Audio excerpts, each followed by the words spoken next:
It's a very nice moment when a lot of people share different ideas. I'm here today with my colleague, Harry Halpin. He's a professor of mathematics and cryptography and used to work for the W3C. We're also working together in our organization that we'll be talking about today. Before I start the presentation, he's going to give a few words as well to the audience. Yeah, so Amir is perhaps most interesting, I think, not because of Bitcoin. So it is true that Bitcoin and the blockchain technologies have been massively successful. However, the larger free software movement, the larger movement to create crypto anarchy, and the anarchist movement in particular are to some extent failures. As nation states collapse, the only thing that seems that has been successful so far is Bitcoin. But for myself, that's not enough. I was wondering for many years how we could recreate a whole new decentralized society. And all of the work that I've been doing for years with crypto, with anarchists, we all know things are about to explode, but nobody knows what to do.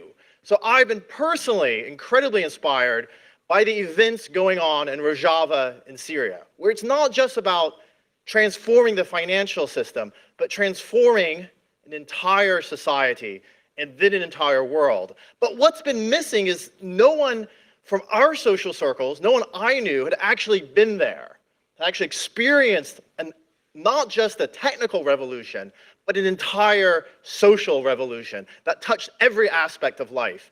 And more importantly, no one had to come back with a strategy.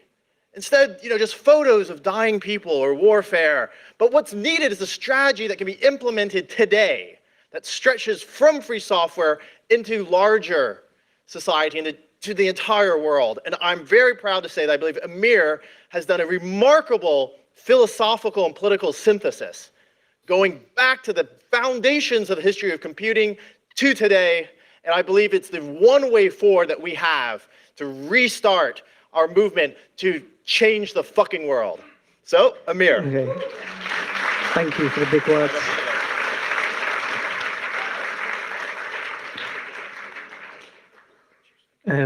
I didn't expect such big words. Thank you for having me here. I believe that ideas play an important role in shaping human history. And what I want to talk about is how technology has been shaped by key ideas. In particular, how certain mechanical ideas of human society got mixed up with politics and technology. What I want to talk about is the story of the free technology movement. It was a movement that showed great potential promise to liberate humanity. At the heart of it was the idea that technology offered a new way to construct a radically different kind of society that never was before possible in history. This movement was influenced by the visions of early scientists who believed in the power of computer technology, not just to serve large industry and military, but for everybody in society to have access to this new power. Influenced by the 60s counterculture, this movement went on to develop the first personal computers. But that's not the end of the story, because this radical vision mutated into the idea of self-regulating systems, which sees human beings as objects managed by computer algorithms. In this vision, the value of human ideas to transform the world was diminished into seeing humans as objects managed by self-regulating systems that keep everybody happy. We now find ourselves in a strange, static dream world, while dark forces are threatening to penetrate our reality. And all the dreams of the techno-utopists have played a role in creating this fake virtual world in which human beings driven by desire, devoid of all sense of higher purpose, become slaves to algorithms and vast computer intelligences. What is interesting about this story is that we now find ourselves at the end point of a movement that originally showed great promise and potential to transform the world, but where faced with the complexity of trying to understand the world, instead chose to withdraw from it, with no idea about where to go next. Facing our growing irrelevance as hackers, our group is here to revitalize the free technology movement and put forward our vision to restore back the potential of technology to transform human society. We will train the next generation of revolutionary hackers, hackers dedicated to using technology to shape future society. Throughout this speech, I will reference a place called ROJAVA. It is an autonomous region in North Syria following the anarchist philosophy called democratic confederalism. The population of ROJAVA is roughly 5 million people. It is the most important global development since the collapse of the Twin Towers.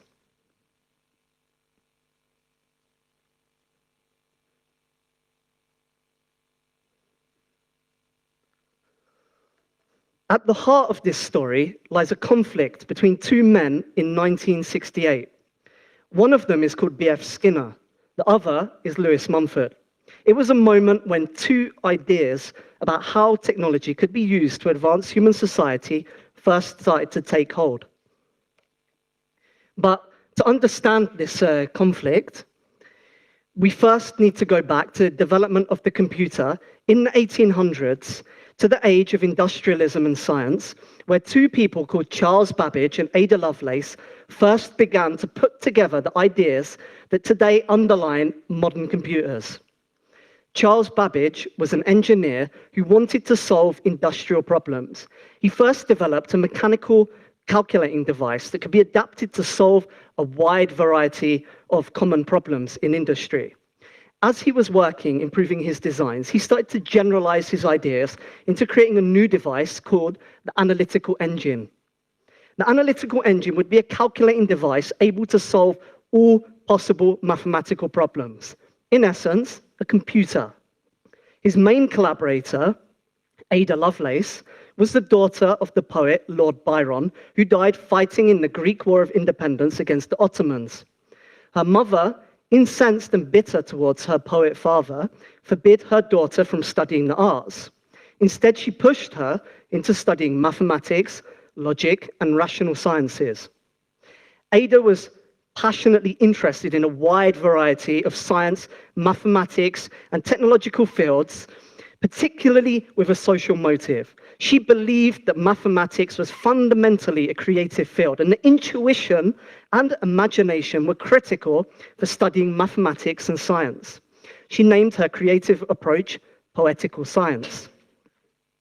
Babbage, on the other hand, was deeply inspired by the industrial factories of the time. He was a devout Protestant, contributing ideas to economics for increasing factory efficiency, whereas Ada was fascinated by metaphysical questions, comprehending the world, and shaping social reality. What in particular fascinated Ada was the social potentiality of Babbage's computer. Whereas everybody only saw a device as a way to compute better sums for industrial production, Ada saw much more potential across many domains of social life. She made a huge conceptual leap. She realized that the numbers inside this computer could represent symbols, such as letters, musical notes, or graphics, and that the computer could manipulate these symbols according to rules. Ada wrote the world's first computer program, and her mindset led her to ask questions about the analytical engine, examining the role individuals and society play in relation to technology. Unfortunately, Babbage constantly argued with the engineers because he kept changing the design, and his computer never got built. It would take 100 years for the first computers to emerge during World War II, and 150 years before Ada's idealistic vision of a computer in every home became a social reality. During World War II, computers started to emerge. These were giant machines occupying entire rooms to compute trajectories for ballistic missiles and crack German war codes. They were huge, expensive, centralized machines managed by teams of staff.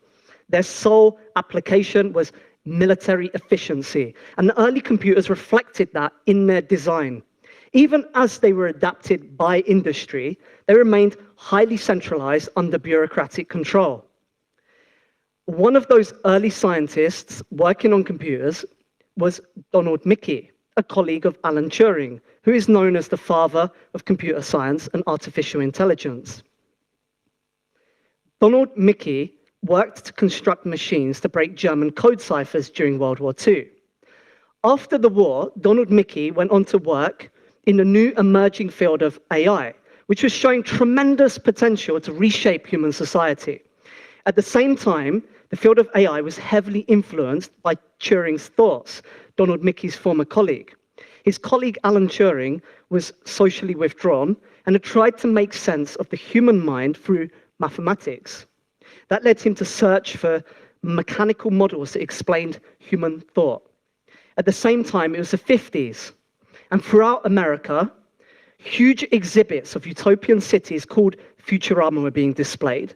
Visionaries like Buckminster Fuller were designing new technological houses, and television was telling us humanity would be settled on the moon by the 90s. It was a time of technological optimism, and AI experienced a boom in advancement. However, during the 60s, development of AI had started to stagnate. Much of the earlier optimism and predictions about AI development had turned out to be false. In increasing amounts, the old mathematical approach started to show severe problems. Donald Mickey was originally a trained biologist before dedicating himself to computers.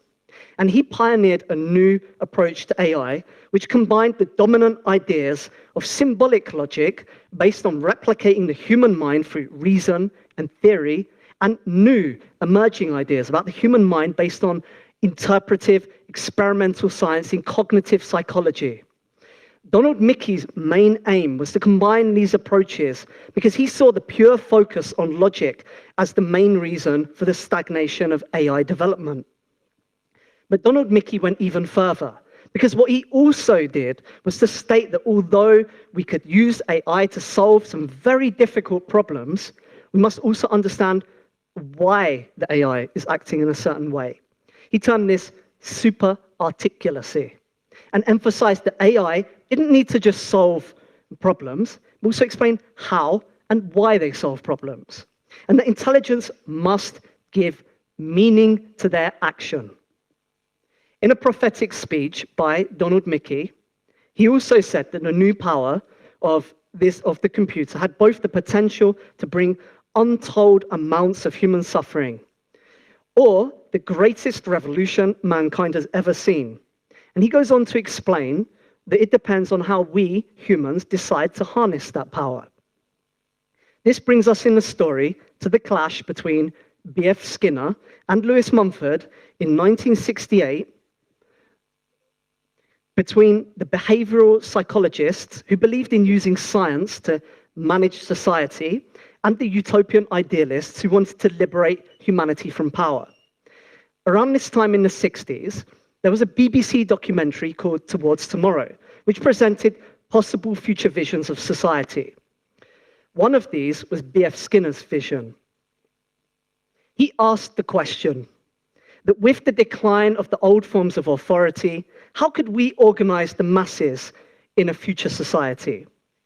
His vision was of a world managed by an elite group of specialized technocrats, where the humans are passive and are constantly monitored so they can be managed to keep them happy. Skinner proposed a new way of control to order people. He argued that in this age of individualism and mass democracy, old forms of coercion are no longer possible. Instead, he proposed a system based off of reward. The documentary first shows us an experiment. Pigeons are trained to peck the correct symbols on buttons in return for a pellet of food. In essence, they behave like mechanical objects to gain the reward. And he took this further in a demonstration on human subjects. In a mental hospital in San Bernardino, California, patients were given a reward for the correct social behavior. If they obeyed the authority and followed the rules, they would get given a paper currency. And at lunchtime, if they had this paper money, they could sit at a nice table with nice cutlery and less people. And if not, then they would have to eat in less elegant conditions. What Skinner created in the hospital was a new ordered hierarchy from a system of reward, one in which the humans don't feel controlled, but feel empowered.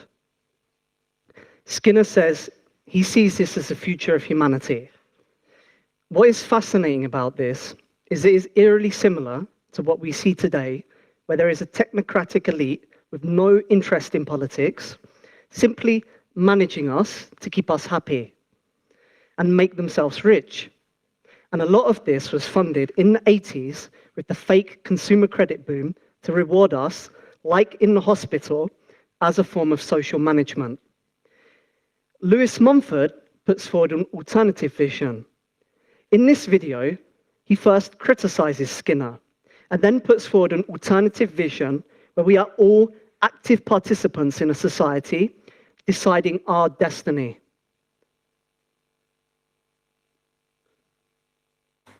Skinner has a very ingenious way of making a system of highly compulsive organizations seem as though it were a very humane one. This is his great and original contribution. The old-fashioned mechanical collectives, the mega machines, as I call them, were brutal. They used punishment as a way of enforcing conformity. Skinner and the psychological school that he represents have found a much better system than punishment. They first tried it out on animals, and now they're applying it to human beings. Reward them. Make them do exactly what you want them to do without the whip, but with some form of sugar-coated drug or candy, which will make them think that they're actually enjoying every moment of it. This is the most dangerous of all systems of compulsion. That's why I regard Skinner's Walden 2 as another name for hell. And it would be a worse hell because we wouldn't realize we were there. We would imagine that we're still in heaven. Most of the reactions that have taken place in art, including those that come under the head of the beatniks and the hippies, have some underlying sense in the reaction itself. But the remedy is part of the disease. The remedy, in fact, makes it easier for the institutions that now have their hold upon us to be even more compulsive and even more effective than ever before. If we don't care, if we drop out, if we lose ourselves in insane fantasy of some kind, whether a natural fantasy of the neurotic or the chemically induced fantasy of someone who takes drugs, we lose our possibility of restoring our own autonomy, of taking charge of our life, because this requires greater energy, greater effort than that which is required to live through the daily life of a machine worker. We have to become fully activated human beings, every part of us, tremendously alive and ready to take charge. And this can't be done by people who are in escape, people who form the habit of total rejection. We must know what we want, not just what we don't want.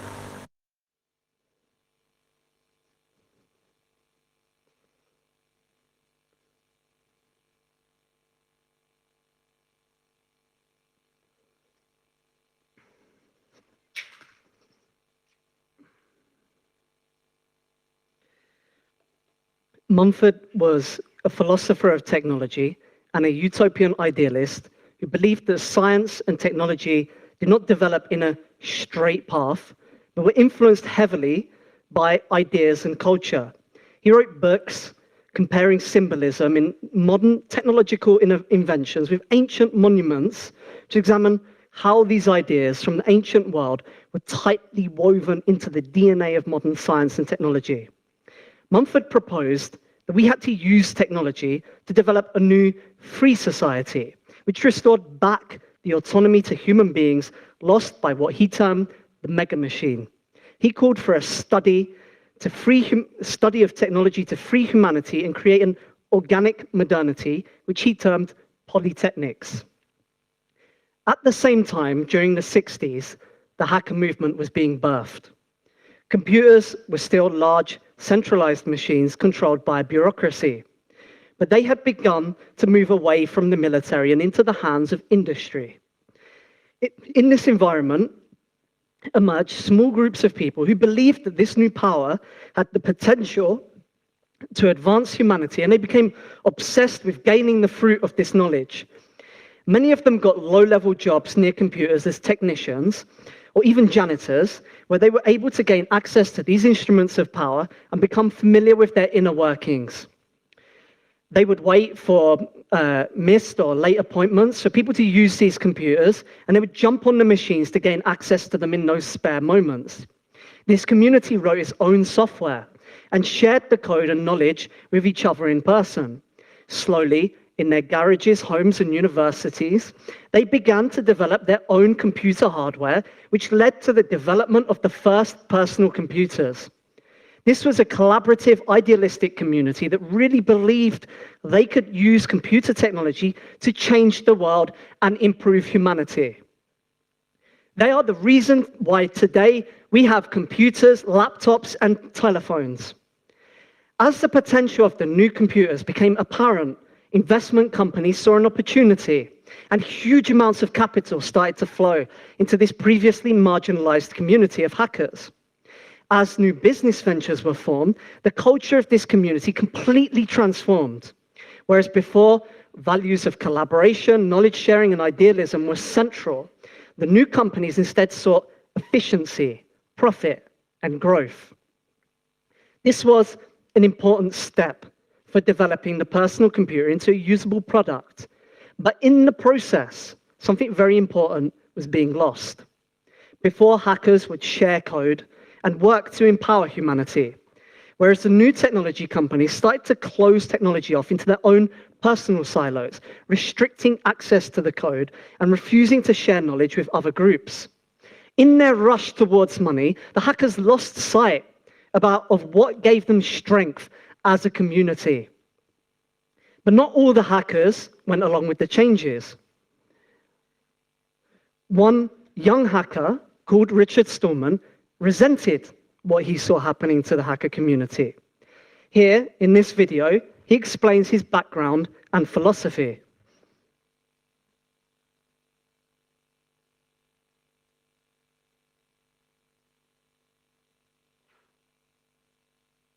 My project is to make all software free.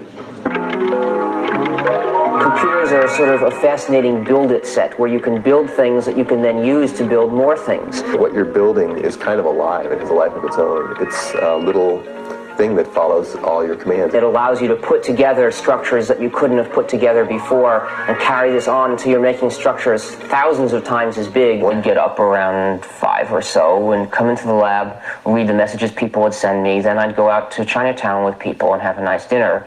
Then I'd come back and I would write programs all night, and around 7 in the morning I'd go to sleep.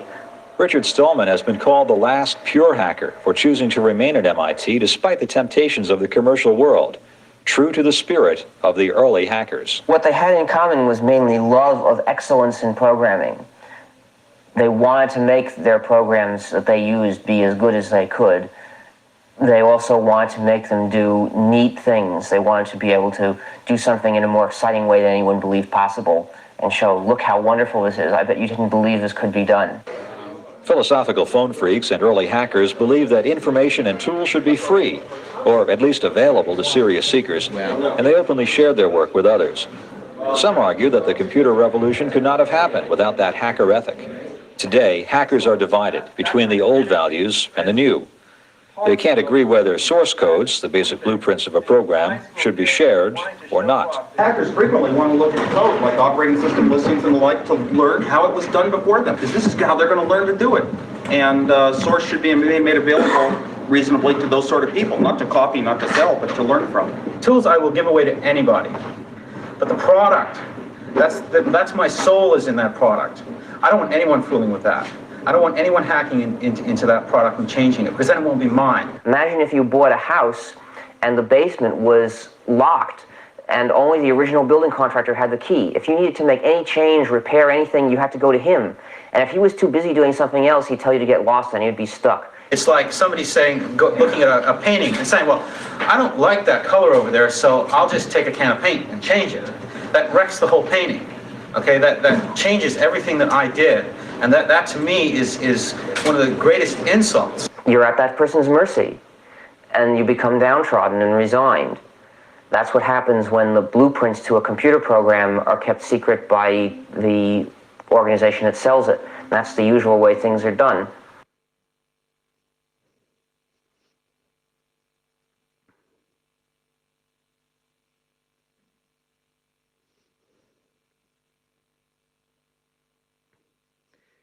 Stallman set an ambitious aim for the hackers to create a new free operating system, not owned by any company or organization, instead freely available to everybody. Nobody took him seriously. Besides being massively complex, it didn't seem to make sense. Why would anybody spend years to develop an operating system which wasn't sold for profit? It seemed to raise more problems than it solved, and so he was ignored. But Stallman was very persistent in everything he did. He never took no for an answer, and if he believed in something, he would dedicate himself to it. For the next decade, he went and wrote his own operating system. It took a lot of energy, but slowly he gained a small following, which gradually grew larger over time, step by step. And the result of that is the birth of the Linux operating system in the early 90s, which is arguably one of the most important events in the history of computing. The start of the 90s saw another burst of energy among hackers. The free software movement was expanding. Crypto-anarchists were developing new ideas about money and engaging in conflicts with power and the state. This was also the age of the hack lab, when hackers were setting up underground hack labs to experiment with free technology. The community created their own technologies and communicated through decentralized, uncensored networks like the chat protocol IRC. This communication system had different networks people could enter with an online identity and discuss topics in different chat rooms. When the Soviet Union fell, all communications such as television, radio, and the telephone stopped. But through IRC, hackers inside Moscow were able to communicate events to the rest of the world. Meanwhile, the ideas of Lewis Mumford had started to grow into their own bodies of ideas. One of the people influenced by these new ideas was the leader of a guerrilla organization fighting the Turkish state called Abdullah Öcalan. His group, the PKK, had started an armed campaign in 1984 for Kurdish rights as a nationalistic communist group. But as he and others in the organization started to see the horror that was unleashed as tens of thousands of people were killed on both sides, there began a movement towards demands for cultural rights and democratization of the centralized Turkish state. In 1999, Öcalan was captured and imprisoned as a sole prisoner on an island in Turkey, guarded by over 1,000 soldiers, where he remains to this day. While there, he began to study many authors and pieced together a new theory of anarchism called democratic confederalism. One of these authors that heavily influenced Öcalan was Moray Bookchin, who based his ideas off Lewis Mumford and his writings on technology. Bookchin had been rejected by the anarchists in the 90s for criticizing them, because he accused the anarchist movement of becoming a lifestyle rather than a serious revolutionary movement. Here is Bookchin talking about why communism failed.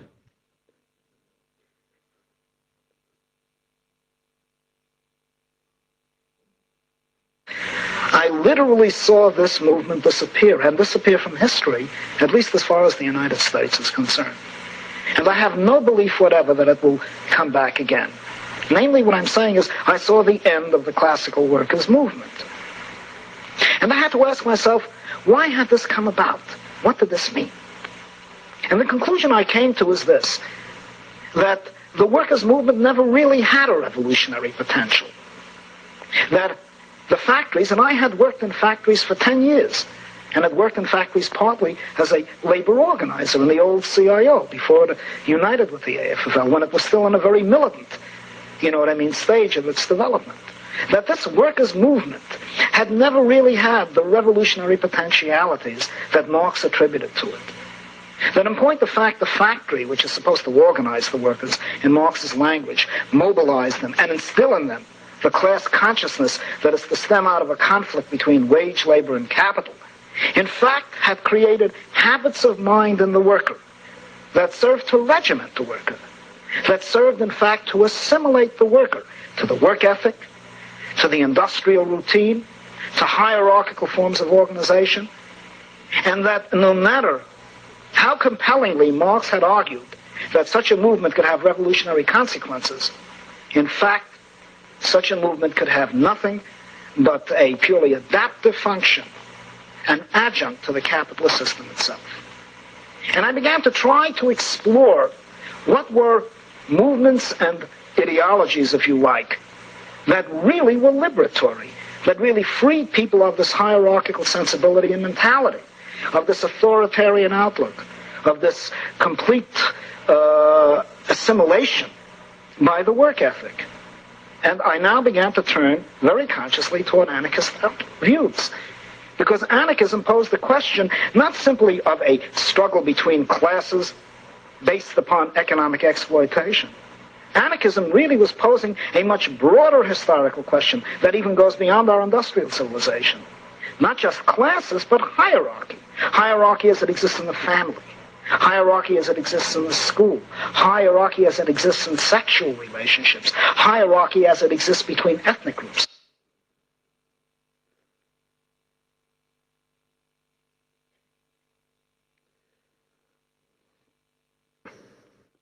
Öcalan advanced his ideology of democratic confederalism, which is a big step forwards for the anarchist movement. He's a great thinker, and his writings are the most important of this century. Meanwhile, during the late 90s, the web took off and first started to become popular. Companies saw another opportunity. After the early personal computer boom, everybody was determined this time around not to miss out on the opportunity to become rich. But there was very little understanding about what the web actually was, or even how companies could make money from it. And the dot-com boom became the dot-com bubble as business venture after business venture went bankrupt. At the same time, Stallman's movement had grown, but Stallman had failed to turn it into an organized and funded movement. While his ideas inspired many to devote themselves to the cause, there was no organized structure to facilitate the growing movement. A new group of people emerged that attempted a coup on Stallman's free software movement.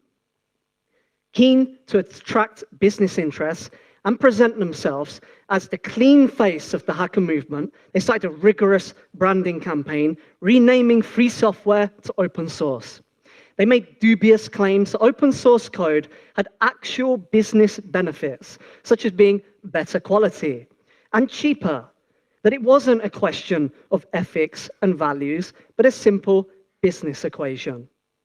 One of the main thinkers and initiators of open source was Eric Raymond. Unlike Stallman's hippie politics and talk of sharing, Raymond believed in American values and individualism. His main work was a book called The Cathedral and the Bazaar, which presented the open source software development as an open marketplace with many spontaneous actors all acting in their self-interest. He coined the term scratching a personal itch to explain that programmers worked on open source not because they wanted to solve a personal problem they experienced. Raymond is also well known for the phrase, "Given enough eyes, all bugs are shallow." The argument basically goes like this. When you have thousands of people participating in software projects, all contributing a small amount of time, then it becomes inevitable that bugs will be discovered and fixed. The older idea of groups of hackers united by an idea, developing technology to challenge power and spread their values, was replaced by a new idea of spontaneous individuals all working in their own self-interest to write open source software. It was the idea that we could create decentralized networks of rational, self-motivated individuals, free from any constraints of power outside of politics. What ended up happening is that the hacker movement submitted to the same power complex of the system it originally aimed to fight against, and it lost the power it once had to use technology to shape the world. Post-2000, with the collapse of the Twin Towers, resource conflicts, and Islamic terrorism, the technology world, rather than directly confronting politics and power, instead preferred to withdraw into constructing dream worlds.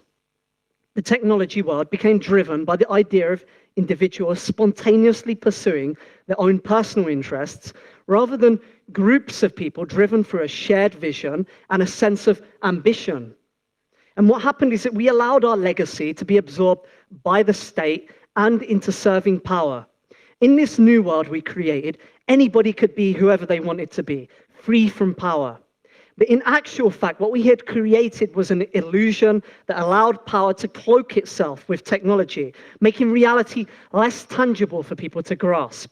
It had first begun in the 90s with a lawyer named Peter Thiel. He had lost money when the dot-com bubble burst and was determined for it not to happen again. Peter Thiel started to build a software company to build a cryptographic payment system called Confinity.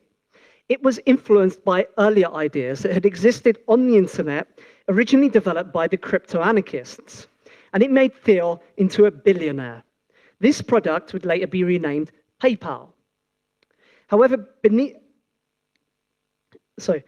Thiel became a heroic figure in Silicon Valley, and he liked to present himself as a libertarian hero from an Ayn Rand novel.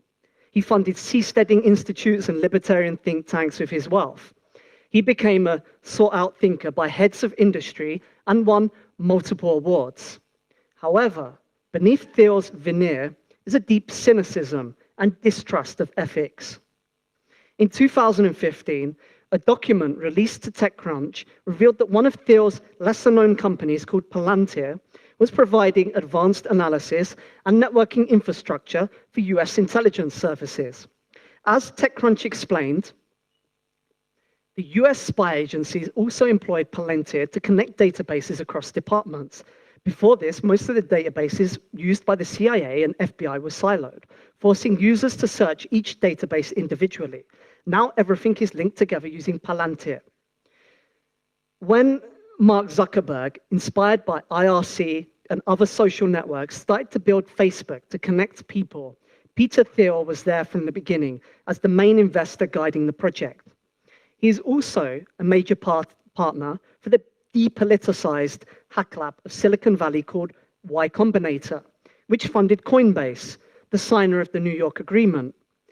And he is an early funder of Ethereum. What is important to realize is that technology and how it grows is deeply influenced by the people where that technology originates from and what they believe. During the post-2000 era, there was a wave of optimism, followed by the failed revolutions of the pirates, Occupy Wall Street, and the Arab Spring. It was here that Wikipedia emerged as an ambitious project to compile the sum of all human knowledge. Wikipedia was influenced by the earlier idea from Eric Raymond and the open source movement of large groups of people coming together, all making a small contribution to build large-scale projects. At first, it remained small, but as the project expanded and became known, it grew very quickly. The idea worked. It seemed to validate the earlier open source idea of managing people with decentralized systems. Prophets of the Wikipedia revolution started to write books and organize conferences about the magic of what they called commons-based peer production. But Then something strange happened. Wikipedia released statistics on the project, and when people began to analyze the data, the reality we saw didn't fit our expectations.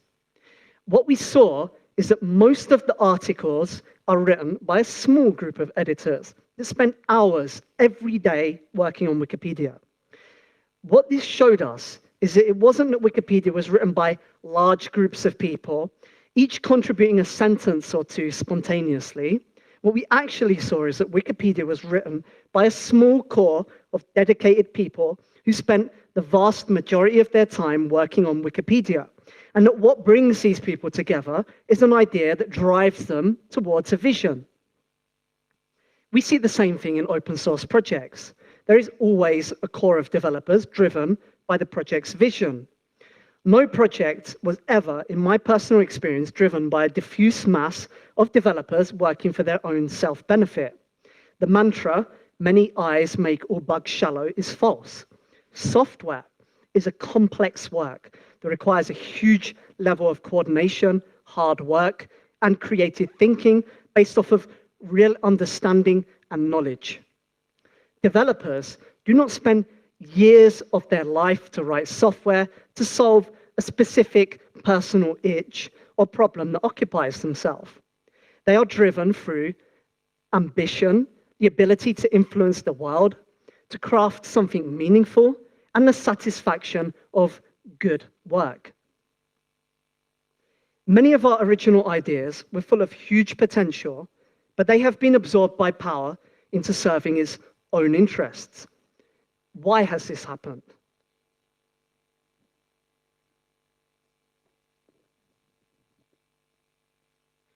What is important to know is that what drove these projects was not a new technique or feature.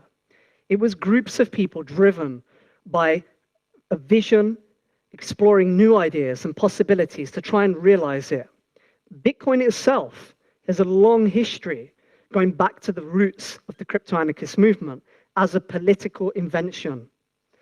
So it is clear that our movement needs new ideas that can bring people together towards a vision. But we must not limit ourselves to technology and become fixated on creating products to fill the spaces in the environment around us.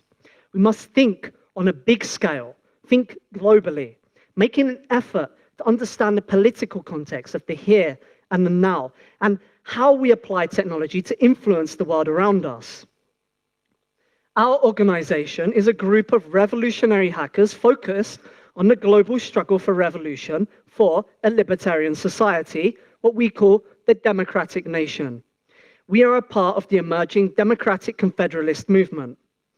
This Western system of managed stability has turned into lurching from crisis to crisis without any vision of where we're heading as a civilization.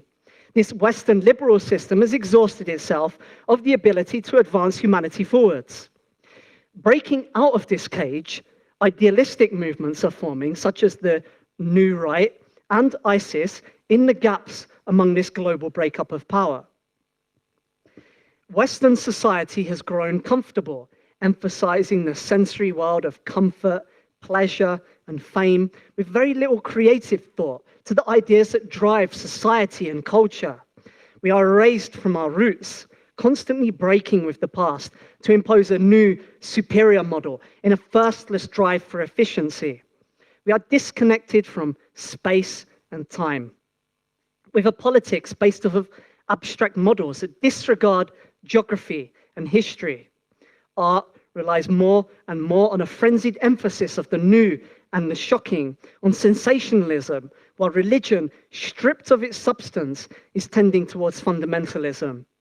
Everything is constantly changing, while economics and politics has become blindly hedonistic and utilitarian, enslaving humans inside a hierarchical, mechanistic state system. The system has exhausted itself. It is the final days of Rome.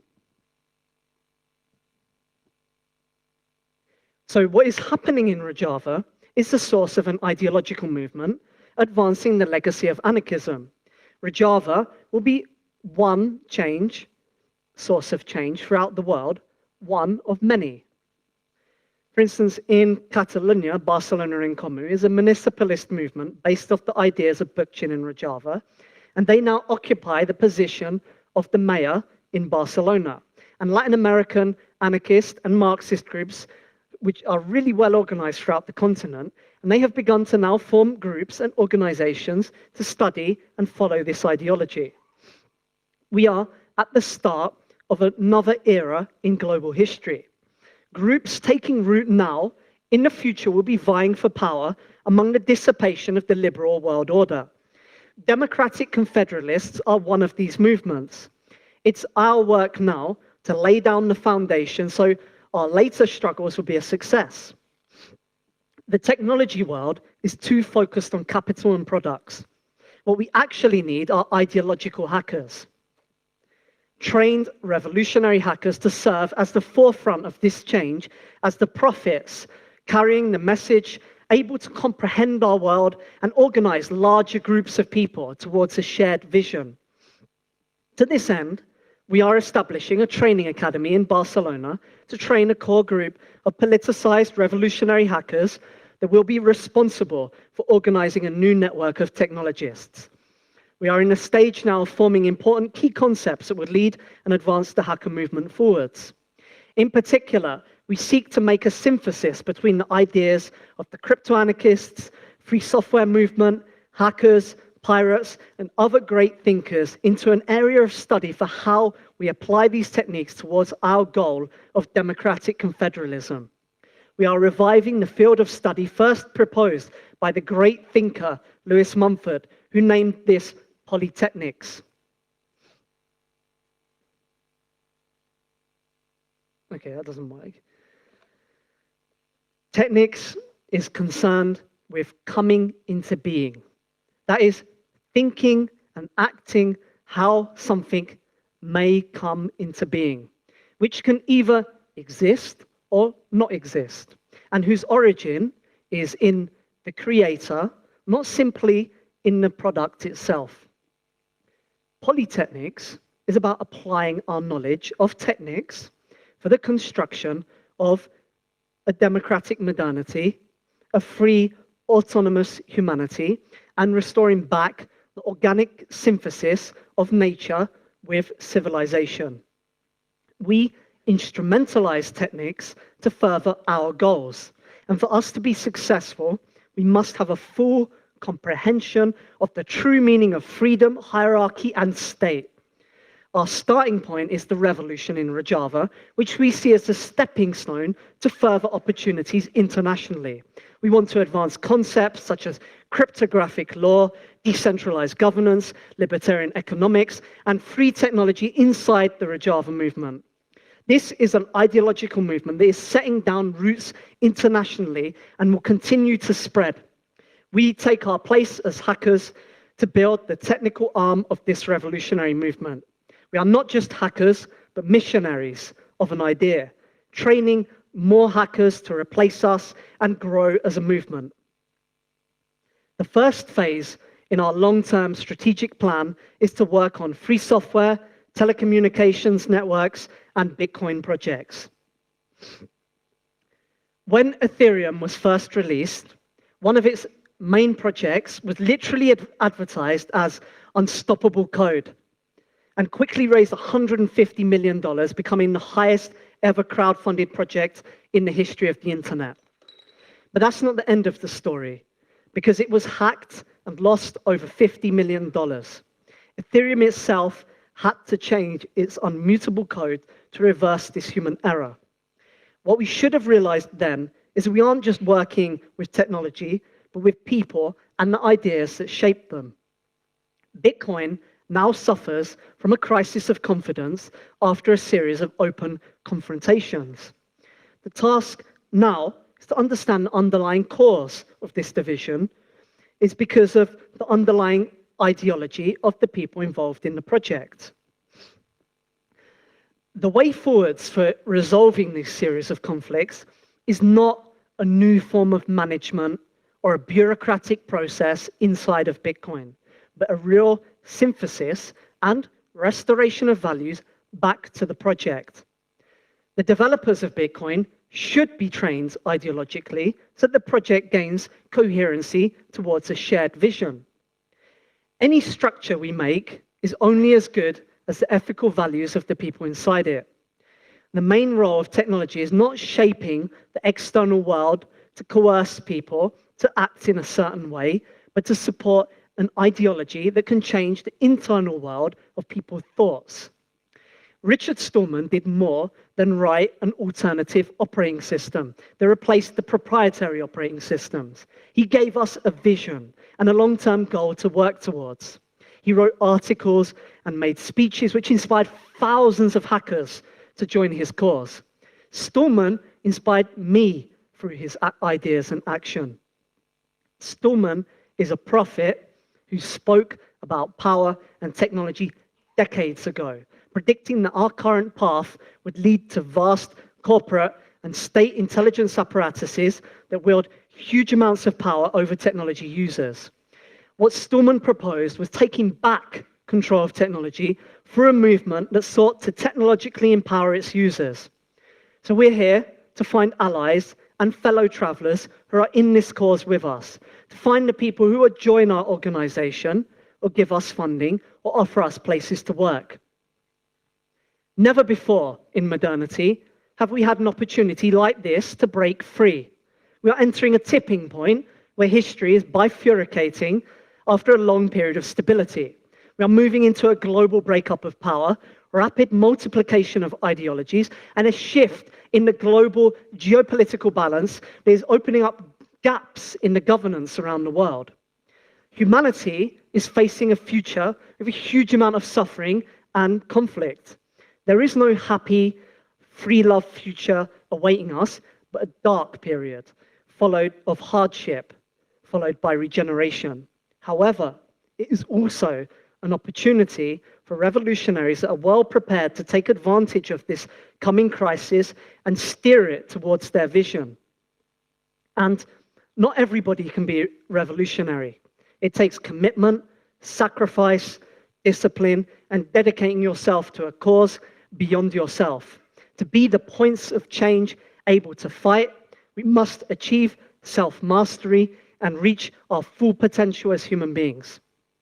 Very few people have that courage and ability to give up everything and pursue history. But those that come with us now in these early days will reach their destiny. Every human being has a divine purpose, but you choose whether to walk this path or not. Whether you strive to reach your goal and grab it, or to remain down on earth chasing the things that distract you from your path. Hackers have withdrawn into a bubble and separated themselves from the real problems of this world. We are playing a game with the system. Just look at some of the topics in this conference.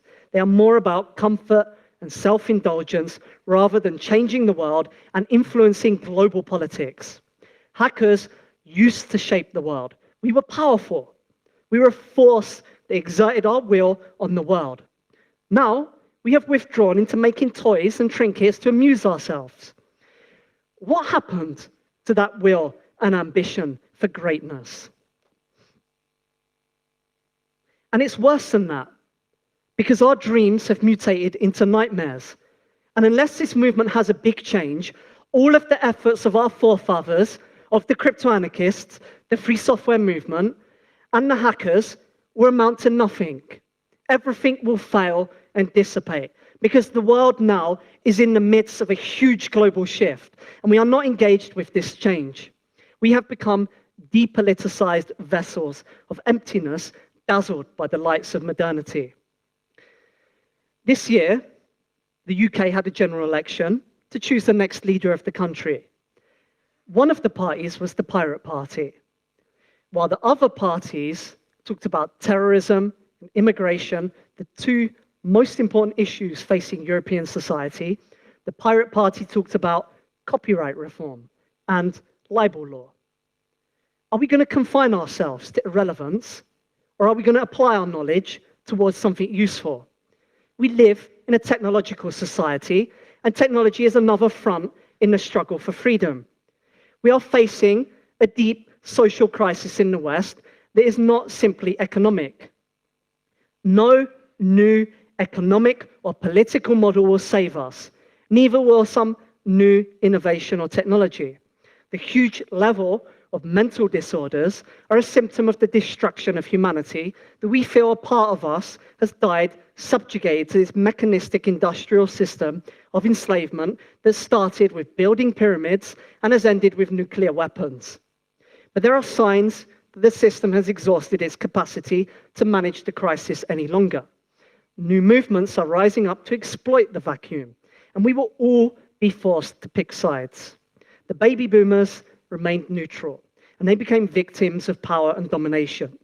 Technology is an instrument that hackers wield, but we need a vision that gives us meaning and direction. Our group is the most exciting technology project in the world right now, at the forefront of history. Whoever decides to walk with us now will become a leader.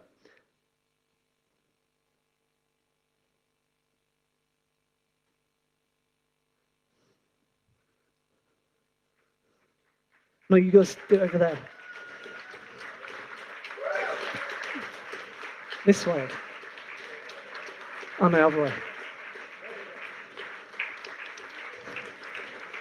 Freedom, technics, anarchy. Freedom, technics, anarchy. Freedom, technics, anarchy. Freedom, technics, anarchy.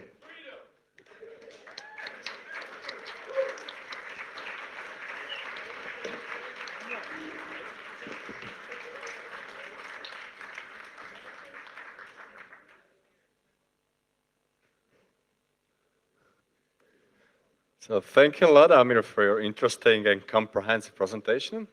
I think we have still some time for questions. So please ask. Okay. All right, we'll do this after.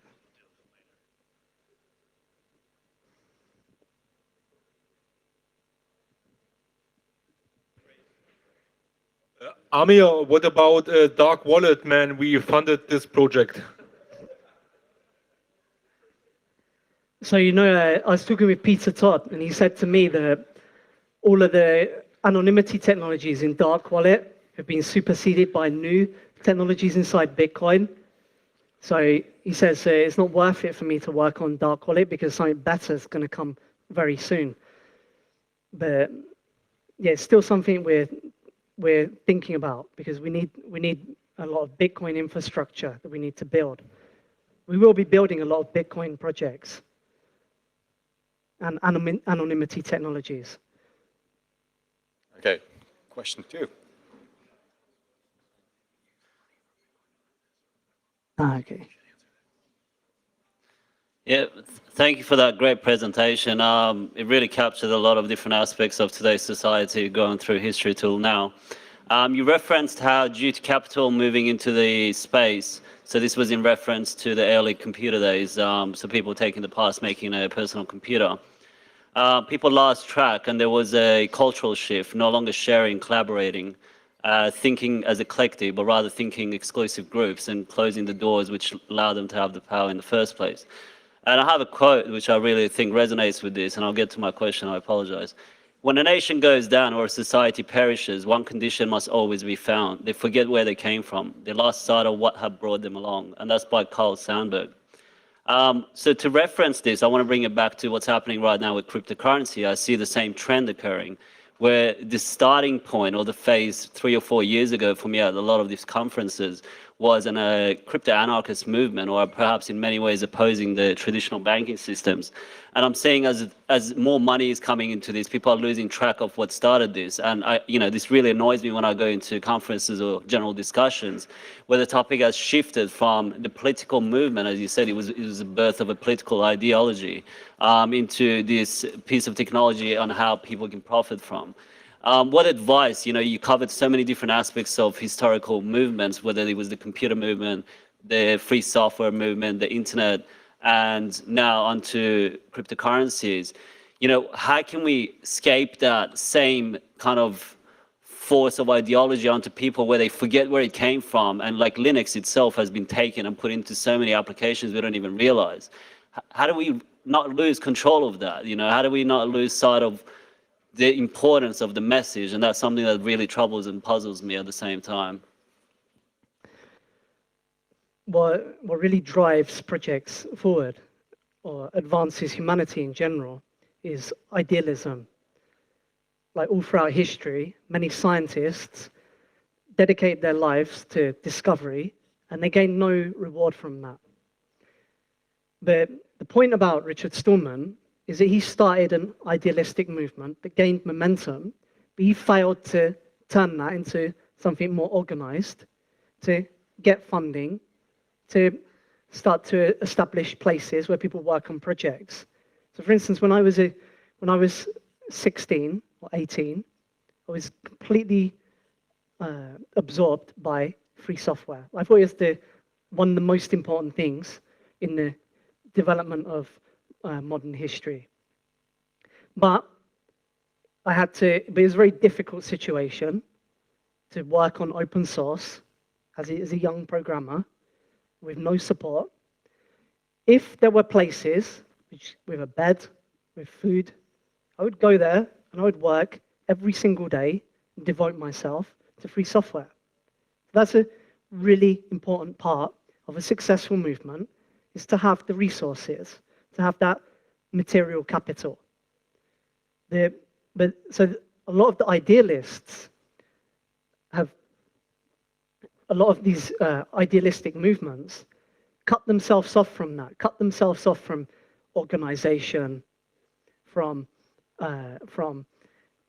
trying to think about structure and to institutionalize a movement. And what they ended up happening is other groups came along and ended up taking over from them, which is what happened with the open source movement.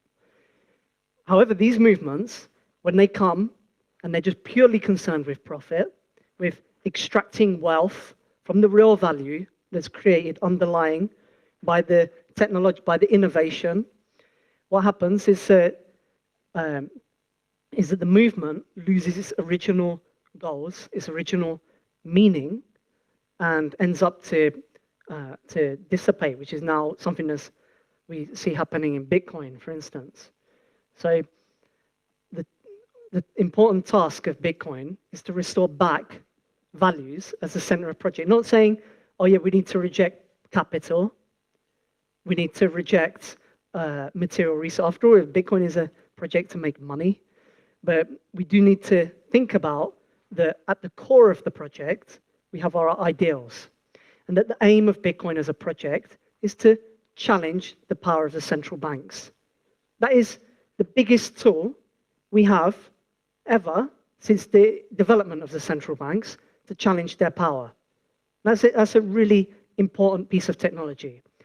If we don't apply it in that way, if we go, oh, yes, for cheaper transactions or for making smart contracts between my friends, without losing the focus, what is the actual core aim of this project? Then what do we end up doing? We end up just developing objects to fill the spaces around us, to make ourselves more comfortable. That's not actually changing the world. On the ground in ROJAVA, what kind of work are you doing exactly? Like in Barcelona, what kind of, are you teaching people technical stuff, or is it ideological, or what are you looking for? Yeah, I need skilled hackers that we train with do skills training on all different topics to create a well-rounded human being that is ready to go wherever is needed to work on all different projects, to be the points that can organize larger networks of people. But that's not something, I think a lot of problems I've seen in, for instance, hacker spaces or anarchist places, people come and go, there's no real commitment, there's no real dedication. So not everybody can do that. Some people have family, some people they just don't want to. But we have to be more selective about the people that we build the base of our movements around. Can I just make one quick comment? And I think one interesting question, which I think sort of being suggested, is what could the possible possible role of Bitcoin be in these revolutionary situations? So obviously, destroying the power of fiat currency in the central banks is of utmost necessity. Also, in places like Syria and in Europe before World War II, one of the most dangerous things that could happen was massive state-sponsored hyperinflation, right? Before Nazi Germany and now in Syria, there is massive inflation. Imagine what it would be, not just to use Bitcoin as some sort of get-rich-quick scheme or some sort of ICO about a fucking Ether token, but imagine what it could be to actually move an entire society into a decentralized, non-inflationary cryptocurrency. That's a project which is, I think, just as ambitious and ultimately just as valuable as many of the other projects here. And I would even say more so. But who's working on it? Very few people. I've got this one.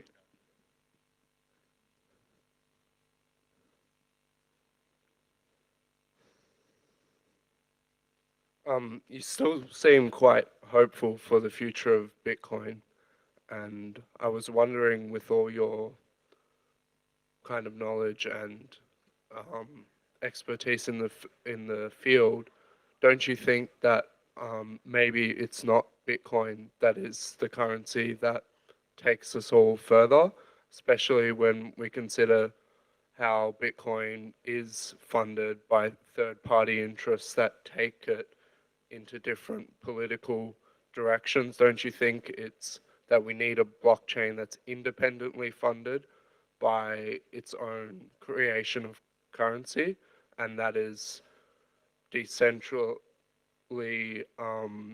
controlled by the users? And have you looked into other currencies such as Decred that have voting capabilities from the users and independent funding? I'm not the prophet that's going to come to you and say, yeah, Bitcoin, it's going to explode and it's going to take over the world and it's inevitable change. We just need to wait and twiddle our hands and Bitcoin will take over the universe. It's not a given thing that Bitcoin is going to grow and it's going to become preeminent and take over the world. It's something we have to work towards making happening. However, Bitcoin show huge amounts of potential as an instrument that we can use to challenge power. We all know that this financial system of enslavement work through a system of central banks that literally have a number in a computer that people work their whole lives to get some amount of that currency, which is completely abstract. People work every single day in jobs they completely hate to earn currency, which is just a fiction. This is how this system of enslavement, one of the central tools that the state uses for conscripting vast amounts of human labor into a gigantic machine with a military arm, with a extractive resource arm, and a really sinister form of exploitation and power that psychologically degrade the society. So Bitcoin is a really powerful weapon that we can use against that. I'm not saying that there aren't things that can be improved with Bitcoin, things that we can do better, but I really haven't seen any dramatic, vast improvement over Bitcoin. But what Bitcoin does have is a huge community behind it, a huge amount of brain power to solve problems that exist in Bitcoin, a huge amount of capital. So I don't think it's a successful strategy that Bitcoin is just a tiny currency, barely significant in the world, that we're going to split ourselves off into all different projects.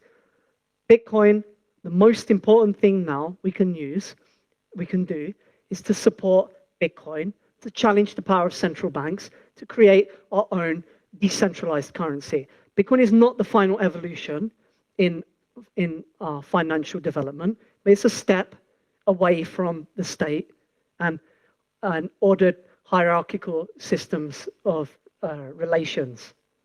But there are problems inside Bitcoin as well. Bitcoin is a social system.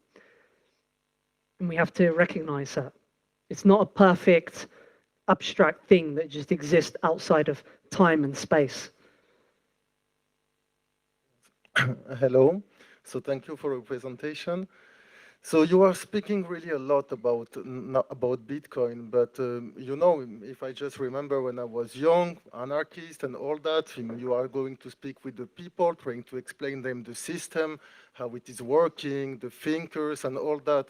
But the main issue it is really, and what does bring me to be interested in blockchain, it was really about the decentralized autonomous organization. Because the main idea, if you see the Spanish Revolution, if you see what happens in Ukraine with Magnovista, it was how you are going to organize the groups, how you are going to organize the exchange out of the system. If you are really thinking about building another system, how you are going to give the right of the vote to the people to organize the system. So of course the currency is an issue, but the really thing important is how you involve people in the system, how you make them products in the system, create it, to defend it, and to find the real value in this new system, and to change the exchange, how the exchange is coming. And then after maybe a second point very quickly, a second anarchist critic, if I can say that, there was this very famous Polonese anarchist writer, Majewski, who wrote about the socialism of the intellectual. His critics at the end of the 19th, beginning of the 20s, was that Marxism was in fact built by Marx, by other people, and was taken by the aristocracy of the workers. You know, even Marx was speaking about the Lumpen proletariat, that these people are very dangerous, that's not the good one. And when you are speaking about anarchy and about developers, you are not thinking that maybe you are creating this new higher class in that can make. All right, I know what you're saying, yeah. First of all, you keep talking about rights. Rights is a liberal concept. It is a form of domination exerted over people. You talk about structure. You're thinking about models. You're talking about new political models. You're talking about decentralization. What Bookchin actually was saying in that video is that the reason why Marxism failed is because the factory worker working every day in the factory, doing that mechanical work. Like, what did Marx say? Marx said that every day working in the factory, the worker would see how he's being dominated, how he's being exploited, and that would create in him a new class consciousness that would cause him to rise up and to overthrow the factory industrial-based system and to take control of it. What actually happened, what we saw, is every day in the factory, doing mechanical work, create in the mind of the worker patterns of thought that they internalize this form of domination.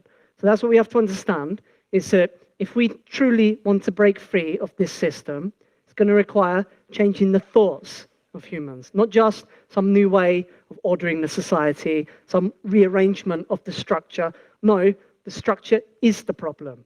The structure exists because human beings are siloed into different specialities, into different parts in a gigantic machine. You're a doctor, you're a policeman, you're an engineer. If I live in the forest, if I feed myself, if I clothe myself, if I keep myself warm, if I'm taking care of all of my needs as a human being, there is no state involved in that. I'm a free, autonomous human being. But we don't live in the forest. We live in a civilization.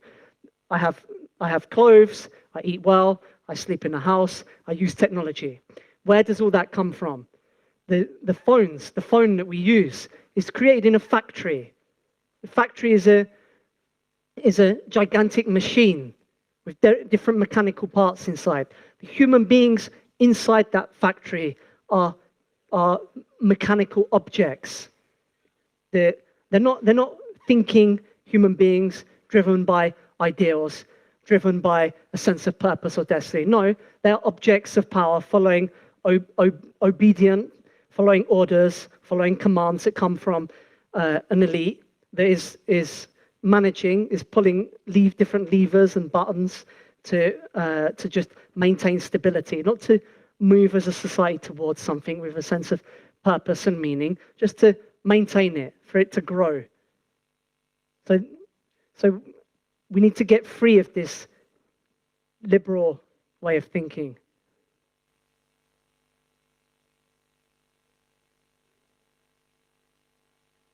Mm-hmm.